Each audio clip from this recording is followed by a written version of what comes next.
I feel good. Tu bois des coups le soir et voilà. I Feel Good, ça part d'une expérience vécue, qui est un souvenir morphinique, donc d'hallucination auditive, à savoir quand Pascal, puisque c'est à lui que c'est arrivé, était en réanimation, les bruits agglomérés de la réa se sont transformés en musique des GBs, les musiciens de Jazzone. Ça a été vraiment le point de départ, ne serait-ce que du titre, et puis vraiment de cet éclatement de la réalité que propose I Feel Good. D'essayer d'explorer ces limbes du souvenir.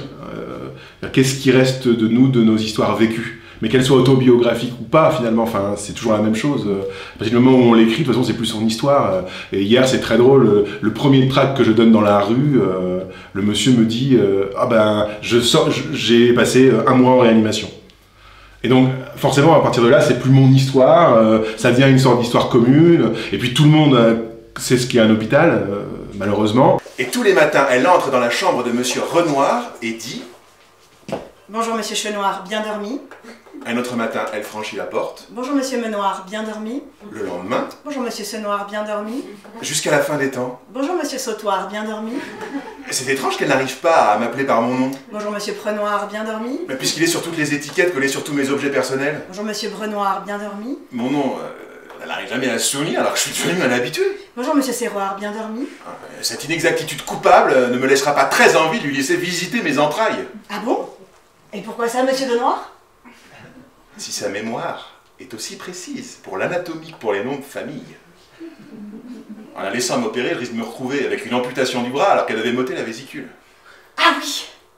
Vous, c'était la vésicule.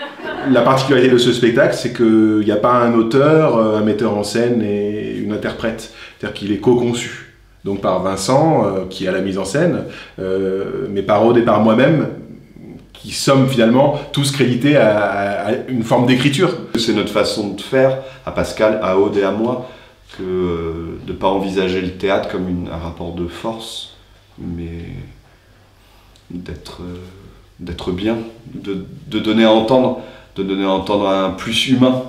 C'est transversal, c'est surtout formidable. Donc oui, on va continuer à travailler ensemble. Bon courage.